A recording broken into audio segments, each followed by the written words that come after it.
And someone who can Elon baby.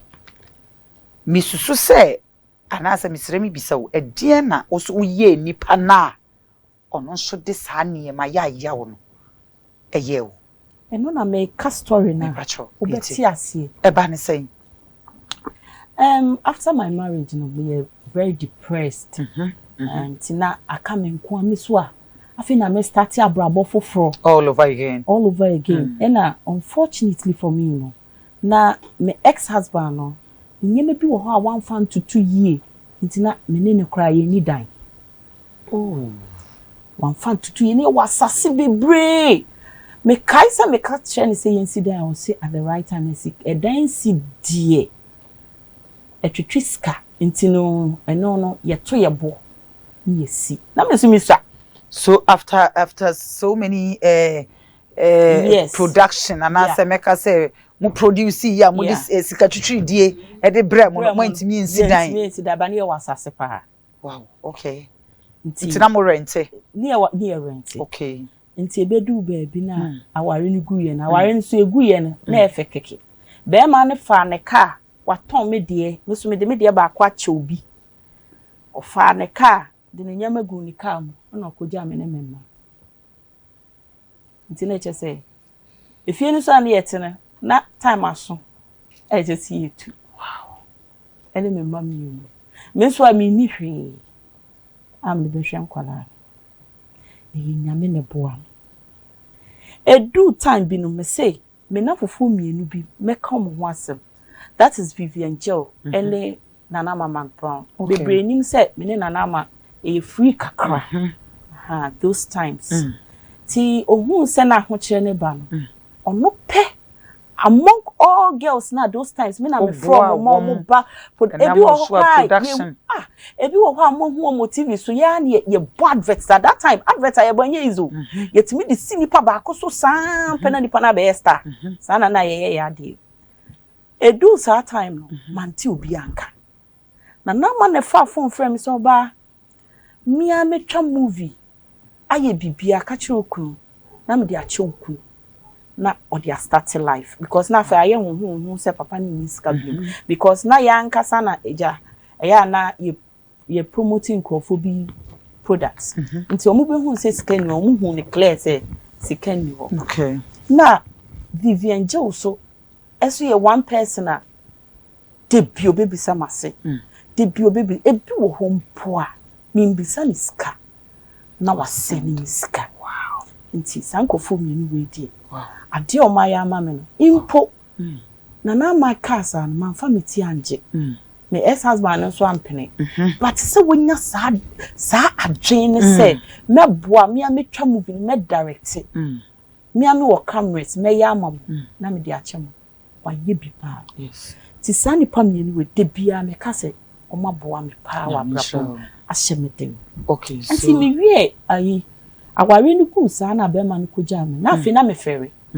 because obi a me ba me the boys na me boys am me adwuma na me ka na me nyama no na afi de me fere e na kumasi foi no mo frame na me cheche mu sisi a me ye den akwa kire mu se me sere mu betimi aframe me ana okay na afi me fere pa ti na me shede me pese me ye bibia ti one time na Abna Ghana obe frame for ni show bi oye na na ono so ya de pa oha me pa na me coin ti me start course a show no and ankofo bi no say but na ma suspend me for quite a long time enti na nkrofo ntem nkan enti me course up show no so no and nkrofo start say sister ye hu na che no ho me sanya ma enti ebe ye say first no na nkrofo frame shows because of the sister ni use me na nkrofo frame shows for that is Abna Ghana na nkrofo frame shows and aju shows pa mama ko kan ma ho nsem ne me ma ho nsem sa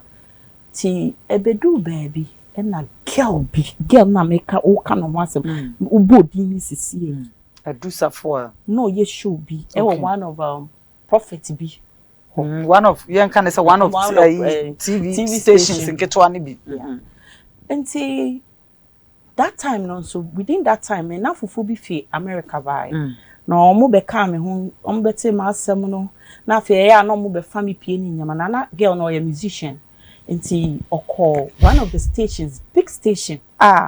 Sa papa no oboa power industry no. Nti na girl no so person de na nyomo. E koma papa nti mi ndi na chi ne yeko. Na yeko ye ne koto papa na nkasa nkrofo bebre ni ba me pese me bu ni din. Mo koto papa ben and papa TV station. TV station ben. Oh. Is it Father Dixon? TV station kesi. Because all cancer papa afani pa no ho I don't think say odi wine. Yes, is it Father Dixon and now say Father Dixon. Yeah, papa Dr. Kukotin. Father Dixon. Okay. See a choir no. Okay. And the producer, that is the director. That is Mr. Frank Roger. Roger Coates. Na me way back. I'm in the Juma. Like na me in Juma, but here with the same vicinity. I say Tom movies this anyama. Nti yes na ohum no say eh alone. Me watch you because now I said my fade out cry. Me ankasa na me fade out because na me hu say no. Me nti me mfa me ho enko. Dey ko dey so wo take akra. Best reminisce anyama nti no. Ohum na ka sa na me sere nti madam fo no na ka che me say hwelom. Na wo cha no wo ja aware ne sa anyama. And she just said madam fo be do safo an ne ko ka che. And no ye madam fo no fi abrochi ba ye na ode me ko. Nti yes na father me ho kra ye ne mobo. No bi sa me say nti say na what ma asem no say na Frank Roger ka say hey elom those times those times pani e pese oba English movies ma hana sa was so ma because I had that opportunity very early say na mo frɛ me Jackie ni mu ni no mo ba soro no mba audition me hu ye force me say me nyeda yeah otiase nti na o catch him say no get away oye young no ho fe pa still come for I won friend it also no mpe Nesan debi also be kuma wudufo na me say hwa na manage ti papa na the long and short ni say Father Dixon ye na adwin so obeboa me nti no ma me start say me ba ni programs anajo okay good nti edu sa no e na Father di ni birthday bi na ni birthday na no wo di no I think say Father 1st January birthday yes, no okay I think say adia Father ye and say won say kuma would phone be brave pentokwa any sanyama enti Father wanted to test me how I was sebia me pekasa na asa me ye nyama bisanti no o ka kire I think so ka kire Roger say obey oye me penasem na me pese me boa no na nso me pesa kuma would phone no mo kasa bibre no enti me pese me so me hwe so o pasia na che say akole be so no aboa no nti ya na madam for girl no fi American so Father so ye ne small party bi wo fi nti yemra na msu ene yekoy nti yekoy kwa na nkofo bibiri ho nti yakona Father say eye nka nkyere Roger o ena msu nti me de sasem ni kwa de metwem ma forget me kra de me bi sa Father mpo say dey nti na Father casa because me call enye private party bi ankofo doors kra wo kwa ye bought tennis ball ne sa nyamanya so it was a lovely thing ye private a ofa ankofo kakra bi a ye call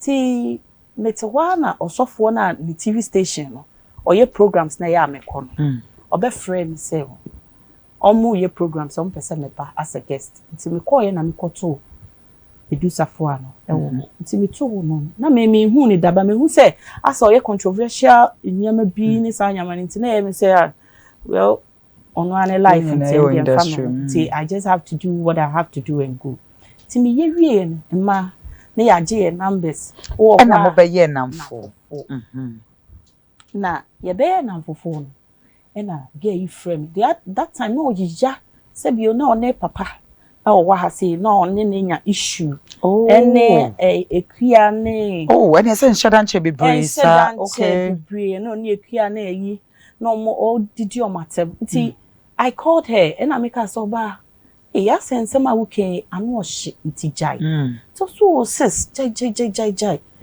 sanko fo mo nya papa ena o kan na asem ti me forget him ti me ho na be frame na so ba nyama bi wo ho a ya no wotwa so social media fight and fashion ma nti o na sister ka chem so nyama ni bi wo ho a ye de hype ye ho wow I don't believe in those things but me feel say well that is her life. Obia say no person or yes star bia no betimi aye I don't really care. Adusafo aka kire se ne ma ni bi ho no mo sheda yes na be hype yo e de om beba out on baba star na nipa be hu baba star mani pe eti atem didie ni bi ho no mo sheda na mo tena se plan na ye no kre ye didi ni ansa na me hu se enye ni nia na ye no kre. Enti wo ka sa kire me I just overlook that man come what am bi. Ene gay be ye madam fo ene gi se wan kwa ha se obefre me se bi o me kra me fa phone mfre no ono no frɛ me obɛfrɛ me afrɛ me nti ebedu sɛ obɛfrɛ me sɛ ne sɔfo bi sɛ wonyem nanso nyense no ohu nanso okobia okɔ doctor ho a doctor sɛ wonyem ba sɔfo ne sɛ wonyem enti no sɔfo na ma ne okɔ sɔfo no ho a sɔfo no sɛ onyem but okɔ doctor wa doctor sɛ onyem okay. And I'm say, hey, you see we serious no say spiritual. Enti papa na nie duro e de bre no amanano. And I made you see you. Na sister, e koye sa de. To no onu munduro. Sister, I never ever knew say girl na down for foul na me be fire ne say. Be maybe be man no so wonyem no. Sa be man me na nante pen. Enu kwa me ne nante for just 1 month that me be man jai because me who say me in a relationship na emwa me Adusafo ade me ka say ote ha mentina ha si etugusu ne boy no eye fine. Oh yes, of course, of friend me say obe me bia me na date a me na jai bi onye matamfo. Okay. Into bia me na date e na me hu bone pa obe me bi ne me atena waye me aje meka se me ne me ex husband tina ya anko yi eno mpo no anko yi ntime ya ne den. Okay, say wo be serious. You be am na nante. Wo be serious. Asa when you cheap popo. Adentia. Bibisa wo na why dey start popo yo. Wo be serious. Me obi wo. Edipa na ehwe wo. Wo be serious. Won nete. Baby me nete. Okay. Say won nkwala nete bom. Yeah. Okay. Hello. Say ejuma pe na we. I side movie industry. Yeah. Anyway, me girl bi na ye no yaton intimidating me no me continue ni biba na or there. This was made by my own girl. Oh, okay. Oh yeah, me ton with different hairs. I have the to me state of the son me nyama. I'm the be so man call for. So I deal in hair. Yet say Drew baby no only Vivian Jill. Ebenam ubi so Emma Montemu eye basaka krase say it say benam ge ya so Adusafo ya so ofafo no obefrɛ wo obefrɛ bi obefrɛ elom sisi obefrɛ wankasa wenye se o say obefrɛ wo ankasa ka se elom sisi o se bisane se enye ono no ka kire me na nipa na befrɛ enti na Adusafo aso na woni Vivian Joe yeah for 2 years wankasa wo bestie for sister wadi nyina tenam ne so na mo be nya kasa mo be kontokwa mo be nya problem no for 2 years. Wow. Obi a menene ti se nua. Menene ankasa. Onu ankasa ba Nyankopon hu. Me say asam to wan kasa bebri. Eya afa yem pipe. Wow. Because me de to nyame anim say I have no idea say ebitimi sheda a create issue at the back not just poppy up a man stardom. I never knew. And see, I was just naive. I didn't know anything. And see, so I'm not catching him say I wasn't smart. And my midwife who says, Sana, and you'll be our bear and I'll you. Or be if you wow. Not their cell. Wow. And see, let me need to say the Montem. To say, oh, on one casa no frame or so bar. Let's put all things aside. Yeah, on one of frame. Because you say baby obekobia monanti bo moko baby but you baby no ase na ye humu bi ntine na Adusafo azo na Adusafo wow but say di Nyankopon adom say Nyankopon adom se ubeda benyane na ubehun se wonsem egu social media ye gu anima ase na ensem ne nye no kra enkola no nti eya eden ene ba wutim den pa because that was my first issue whereby just say me mano especially my firstborn or connect so no bo elomaba nsɛm a bɛte ɔsɔfo bi like going out nini na yɛ edusafo ano ɛna de ba wow me ba ne timi read o say mam sa pe na yɛ ɔka na ɛyɛ me fɛwiese aden na kyɛ sɛ call this system wow uji enamfo di bi Debbie uji nipa di nso nipa de ntimi ngini ndi sa okay say why na your best friend our industry name aside nipa metimi aka sɛ me ne ye close Vivian because ono na yet to say minia timi nka sɛ adamfo minia wow counselor pacho bremo na yemfa ya no ensi but of me dey asem we no say ensem bebre yaboto na ewo ho eye ni pesu fire dia edika na say onfa nche no nje ni pa na onfa na asem okay because abrabo na ye bo a ye what time of promotion and time a what the beba for na san ne ye no ye be promote wa ye fa nipa so ye promote okay ene ye be ball form so a ye fa nipa so na say ye be ball form aya na ye die ni nsira bi e wa akire okay na omo betu sa na mo no aya na omo ho ye mo bo beti omo nim se ye bonsama bo ba me se bonsama so opewe kunwa oprimu akoma ma se obia na opewe prawa ngrofo bi atiase ewu one straight mu okay ngrofo bi asai one straight mu because legacy omuja no enye good legacy okay but on office oginidi oginidi ekwu okay nti no me nka ne bebre ba de me kan ne se on hya ne ho den na the way wetimi abounce back on fa nani nto ne mananim na on bomodin so obepem akwa nanim wa brabo nti no me hu ne se nipa na odi se aduma no ya bo na baso sunsun onkoso wow na me shraw sis ahove obeware bi no worry bi yen hwe nim dabe aware de enye gidigidi di on ni ti oya u serious nti yen hwe wanim se mbeware dabe ye bonya me mpae wow hello ensema ya kanyina bonitofa ensema maka nyina ma me hu se nipa wo ho na obi ba wo nchen se mepa wadamfo a eya ma wo choose wadamfo ma wo bi choose